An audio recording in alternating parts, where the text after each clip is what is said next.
Sering kan dalam hidup kita kadang-kadang kita ngerasa ada satu kondisi, ada satu ujian, dan kita merasa kecewa dengan ujian itu. Kita tanya ke Allah, ya Allah, apalagi yang kurang dari saya? Ya Allah, apa maumu? Ya Allah, kok kayak gini? Semuanya sudah saya lakukan, kok hasilnya kayak gini? Kita mengeluh, menuduh Allah seolah-olah Allah tidak adil kepada kita. Mempertanyakan kebijaksanaan dan keputusan Allah dalam sebuah ujian, masalah, kondisi yang kita hadapi. Inilah sok tahunya manusia. Padahal Allah lebih tahu dan kita tidak tahu. Wallahu ya'lamu wa antum la ta'lamun. Allah pasti lebih tahu daripada kita, mana yang baik, mana yang buruk.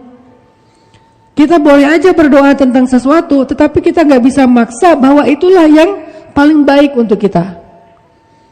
Makanya ulama mengatakan tidak ada doa yang baik yang ditolak, nggak ada. Semua doa yang baik itu diterima, dikabulkan. Tetapi Allah mengabulkan dengan dua cara. Satu, dikabulkan persis seperti yang kita minta.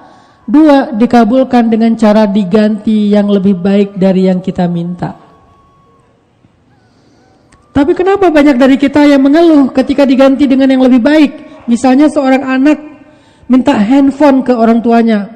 Ayah, aku kayaknya udah butuh handphone sekarang.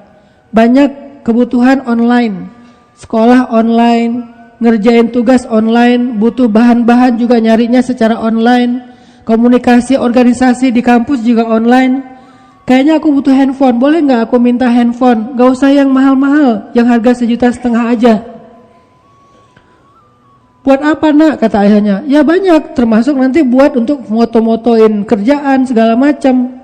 Oh ya udah nak, kalau gitu jangan handphone yang murah, ayah beliin aja yang handphone 30 juta. Yang kameranya 3, yang memorinya kapasitasnya 500 giga, kalau bisa 1 tera. Terus kita bilang, ayah kok ayah gitu sih, curang sama aku, nggak adil sama aku. Ngomong gitu nggak kita sama ayah kita? Atau sebaliknya kita bersyukur, kita bahagia, kita ridho karena ayah kita memberikan yang lebih baik dari yang kita minta. Harusnya kita juga kayak gitu sama Allah. Karena seringnya Allah justru memberikan yang lebih baik dari yang kita minta, dan Allah lebih tahu dan kita nggak tahu. Sehingga ketika Allah katakan kepada Ibu Musa, alqihi fil yam, hanyutkan dia di sungai. Allah tahu itulah cara yang paling baik. Daripada kamu bawa dia ke hutan, daripada kamu bawa dia ke Madian, ke luar negeri, daripada kamu simpan dia di dalam sumur, alqihi fil yam. Coba hanyutkan ke sungai. Ketika kita mendapatkan sesuatu seperti ini dalam hidup kita, apakah itu namanya syariat ataukah itu namanya takdir? Karena ketentuan Allah itu ada dua, ada syariat, ada takdir. Syariat, aturan. Takdir adalah sebuah ketetapan dalam hidup kita yang sudah terjadi. Yang belum terjadi kita tidak tahu. Maka kedua hal ini kita sikapi seperti apa yang dilakukan oleh ibunya Musa. Ridho, terima, dan yakin Allah lebih tahu mana yang terbaik untuk kita. Allah katakan ini haram, yang ini yang halal. Yang ini haram, yang ini halal. Yang ini haram, yang ini halal. Segala yang haram itu sudah ada solusi yang halalnya. Tugas para dai adalah menunjukkan mana alternatifnya. Bukan sekadar mengeluarkan fatwa haram, tetapi mana gantinya. Ada, semuanya lengkap dalam Islam. Gak mungkin gak ada. Kalau gak ada, pasti kitanya yang terbatas dalam memahami Islam yang sangat luas itu. Baik masalah-masalah yang udah lama maupun masalah kontemporer, semuanya ada alternatif. Sehingga pasti ada gantinya. Ketika Allah mengharamkan sesuatu, maka Allah menghalalkan yang lainnya. Allah mengharamkan khamr, maka Allah menghalalkan madu, air zam-zam, air yang baik, air sungai. Dan itu jauh lebih sehat untuk kita. Allah mengharamkan pacaran, maka Allah halalkan pernikahan. Pacaran dengan nikah, orang dibangun mindsetnya oleh syaitan seolah-olah nikah itu gak asik. Nikah itu adalah tentang bayar listrik, bayar kontrakan, bayar sekolah anak. Kata siapa? Emang benar. Tapi tahukah kita bahwa menikah itu juga ada hal-hal yang sangat indah, lebih indah daripada pacaran. Makanya saya selalu bilang pacaran itu halal kalau sudah menikah. Karena buat saya pacaran itu setelah nikah juga namanya pacaran. Sejak kapan pacaran itu syaratnya belum nikah? Kan gak ada syarat seperti itu kan? Pacaran itu kan bermesraan. Pacaran itu berkasih sayang. Bisa dilakukan secara haram, bisa dilakukan secara halal. Lalu kenapa tidak kita lakukan secara halal? Sehingga gak perlu sembunyi-sembunyi. Kalau yang pacaran sebelum halal, itu memandang aja dosa. Apalagi menyentuh, apalagi berpelukan, apalagi lebih dari itu, semuanya dosa. Makin membuat kita terpuruk dalam dosa yang hidup kita gak akan nyaman. Tapi kalau sudah halal, memandangnya aja itu berpahala.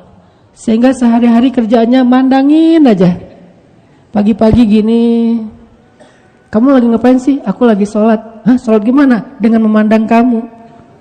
Wah, karena pahalanya seperti melakukan 2 rakaat sholat sunnah mutlak. Mandang doang tuh. Memandang pasangan kita, seorang suami memandang istri, maka turunlah kepada dia rahmat dari Allah Subhanahu wa taala. Apalagi nyentuh, apalagi ngecup, apalagi peluk, apalagi dan seterusnya. Artinya ketika Allah mengharamkan sesuatu, Allah udah pasti memberikan gantinya. Allah haramkan riba, Allah ganti dengan sedekah. Yamhaqullahu riba wa yurbis sadaqat. Allah menghapus riba dan meribakan sedekah. Bahasanya gitu. Yurbis sedekah. Bukan menghalalkan sedekah tetapi meribakan sedekah. Apa maksud meribakan sedekah? Riba itu kan artinya tumbuh. Riba itu artinya bertambah. Maka Allah seperti memberi kita analogi yang sama. Kalau kalian suka riba karena pengen menumbuhkan uang kalian, pengen menambahkan harta kalian, karena riba itu adalah pertambahan dan pertumbuhan. Nih aku kasih riba yang halal nih. Apa riba yang halal? Sedekah. Karena ketika kamu bersedekah, maka Allah akan memberikan balasan 700 kali lipat minimal. Maksimalnya bighairi hisab, tanpa batas. Coba riba yang gak halal mau ngasih berapa? Bisa gak ada riba yang bisa ngasih 700 kali lipat? Gak ada. Paling sebutlah misalnya ada pinjol ya. Kita jadi pinjol. Berapa kali lipat? 10 kali lipat. Itu aja udah kena pidana. Terus kita yang sebagai korbannya, ya udah deh nggak apa-apalah. Kenapa kita nggak mengambil riba yang halal? Dan riba yang halal itu sudah Allah syariatkan di dalam Al-Quran. Wa yurbis sadaqat. Bagi yang punya harta adalah mencoba untuk menerapkan riba halal dengan cara bersedekah, nanti balasannya dari langit. Bagi yang nggak punya harta, dia menerima, dia meminta bantuan secara halal, apakah meminjam, karena meminjam pun bagian dari sedekah. Waktu antara kita meminjamkan uang sampai uang kita dibayar, itu kita dianggap setiap hari bersedekah senilai uang yang kita pinjamkan. Kalau saya meminjamkan uang saya kepada teman saya 1 juta, kata dia sebulan baru dibayar, maka selama 30 hari, setiap hari saya seperti bersedekah 1 juta. Hadisnya kan kayak gitu. Lalu ketika kita menunda untuk pembayaran demi memudahkan orang itu, karena dia nggak mampu membayar, maka dicatat 2 kali lipat dari uang yang kita pinjamkan. Aduh maaf ya, aku baru bisa bayar 500 ribu lagi, minta waktu sebulan lagi boleh? Oh boleh, nggak apa-apa, aku nggak butuh juga kok. Maka selama 1 bulan itu kita seperti bersedekah 1.500.000 kali 2. Sampai kemudian dibayar lagi, maaf ya baru bisa bayar 300.000, 200.000 lagi, sebulan lagi boleh nggak? Boleh, nggak apa-apa, karena kita pengen sedekah tapi uangnya balik. Coba bayangin, kurang riba apa itu? Tapi riba ini halal karena tidak menyusahkan orang itu, tetapi Allah Maha Kaya. Jadi uang yang kita pinjamkan itu lebih daripada pinjol loh. Pertanyaannya cuman kita percaya nggak sama janji Allah? Itu aja pertanyaannya. Apa kita lebih percaya dengan janji manusia daripada janji Allah? Sehingga kalau Allah menjanjikan sesuatu buat kita kayak fiktif, buat kita kayak hoax, buat kita kayak fake, seolah-olah kalau manusia menjanjikan sesuatu itu real. Coba kita nyimpan uang di bank, boleh. Tapi kenapa kita begitu percaya menyimpan uang kita sampai angkanya gede banget di bank yang dijaga oleh manusia, oleh sistem, tapi kita ragu menyimpan uang kita di langit. Sedangkan Allah itu lebih baik dalam menjaga dan lebih amanah, la yukhliful mi'ad. Gimana Ustadz menyimpan uang di langit? Tadi zakat, sedekah, wakaf, meminjamkan, membantu orang lain, itu semuanya meminjamkan, meletakkan harta kita, menyimpan harta kita di langit. Ini adalah tentang masalah kita percaya nggak dengan janji Allah Subhanahu Wa Taala. Makanya balik lagi ke yang tadi, kalau Allah memerintahkan kita untuk sesuatu, kita belajar percaya itulah yang terbaik untuk saya. Syariat. Selain syariat ada namanya takdir. Sesuatu yang sudah terjadi. Kita pengen ini, kejadiannya itu. Ya Allah, nikahkan saya dengan Sukainah bintu Husain. Doa seorang tabi'in di depan rukun Yamani. Allah, nikahkan aku dengan Sukainah bintu Husain dari Irak. Siapa Sukainah bintu Husain? Selebgram pada masa itu. Kenapa disebut selebgram? Karena dia terkenal. Saya pakai analogi bahasa anak muda. Alhamdulillah, tiba-tiba Allah kabulkan persis seperti yang dia minta. Dia menikah dengan Sukainah bintu Husain. Akhirnya dalil itu kita pakai. Ya Allah, oh berarti boleh ya nyebut nama orangnya? Boleh. Boleh nggak nyebut nama akun Instagramnya? Boleh. Dari mana dalil boleh menyebut nama akun Instagram? Karena akun sekarang sudah menjadi nama panggilan. Dulu nama panggilan itu istilahnya kunyah. Abu Bakar itu nama panggilan. Al-Faruq julukan juga. Dzunnurain juga kayak gitu. Dan banyak lagi nama-nama yang lain. Abul Hasan dan seterusnya. Mereka banyak menggunakan nama panggilan yang diistilahkan dengan kunyah. Kalau sekarang nggak ada kunyah, adanya akun. Ini bukan cocokologi ya, tetapi emang perubahan culture, tetapi sama substansinya. Dulu kunyahnya adalah nama yang dia pakai untuk dikenal orang lain. Sekarang nama yang kita pakai untuk dikenal orang lain adalah @FCDAL105. Apa itu? Akun fake untuk ngintip mantan. Bahaya sekali ya. Itu namanya kunyah. Jadi Hanan _Ataki itu kunyah.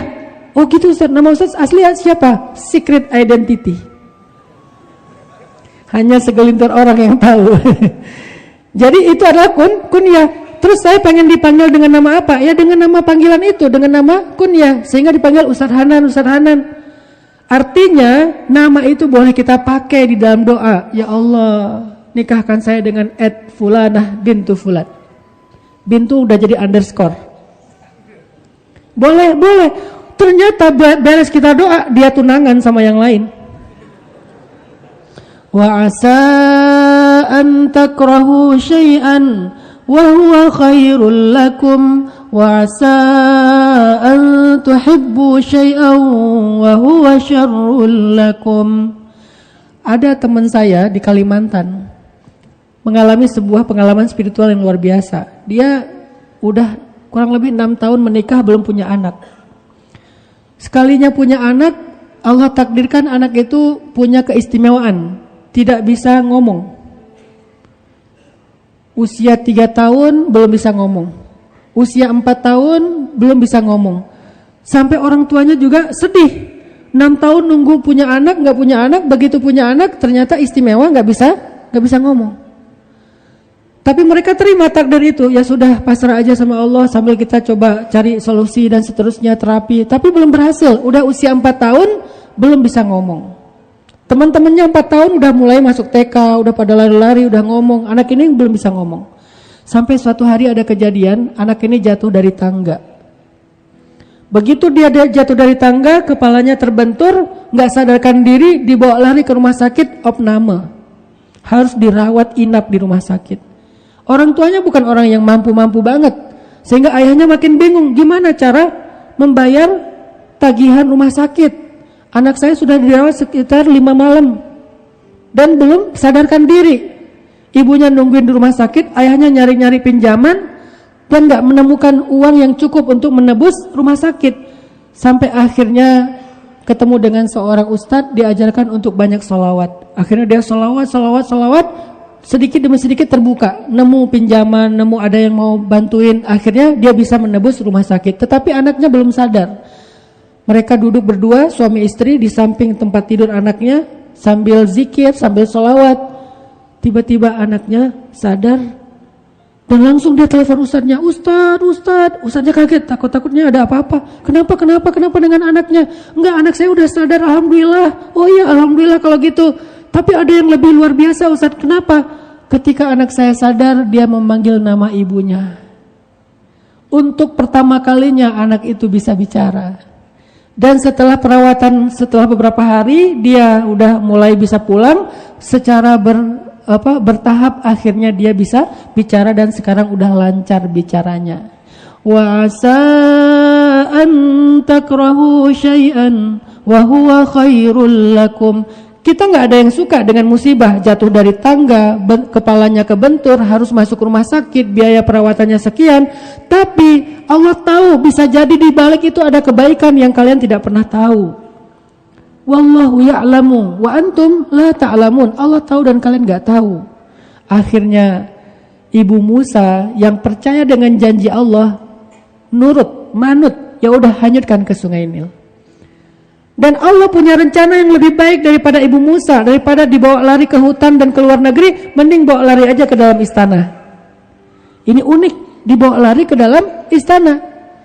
Dihindarkan dari musuhnya, malah didatangkan di depan matanya musuhnya. Akhirnya selamatlah Musa bersama keluarga. Dan itulah wal aqibatu lil muttaqin, kesudahan bagi orang yang taat kepada Allah Subhanahu wa taala. Maka pelajarannya sederhana, yuk kita belajar untuk nurut sama Allah dengan modal as-siqah billah, percaya deh sama Allah. Kita minta ini, tiba-tiba yang kejadiannya itu la tahzan. Karena kalau tidak dikabulkan doa kita persis seperti yang kita minta, kita harusnya bersyukur, tersenyum. Karena mau dikabulkan lebih baik dari apa yang kita minta. Ya Allah, nikahkan saya dengan Sukainah bintu Husain. Sukainah bintu Husain besoknya tunangan sama yang lain. Senyum. Alhamdulillah ya Allah, Sukainah udah tunangan. Kok gitu? Iya, berarti ada Sukainah yang lebih istimewa daripada yang ini yang Allah sediakan buat saya. Gitu harusnya kita berhusnuzon kepada Allah dengan modal surat Al-Qasas yang tadi kita baca. Mudah-mudahan ini menjadi penyemangat buat kita untuk belajar akidah. Karena akidah itu bukan sekedar teori asma, sifat, uluhiyah, rububiyah, bukan sekedar teori. Dia harus menjadi mindset, harus menjadi yakin di dalam hati dan kita jadikan sebagai petunjuk dalam hidup. Itu baru akidah. Jadi hidup kita harus dengan akidah, harus dengan tauhid, harus dengan rububiyah, bukan sekedar ilmu wawasan tentang rububiyah. Mudah-mudahan ini bisa menambah iman kita kepada Allah. Liyazdadu imanan ma'a imanihim, bertambahnya iman bersama dengan iman yang ada di dalam hati kita. Barakallahu fikum. Wassalamualaikum warahmatullahi wabarakatuh.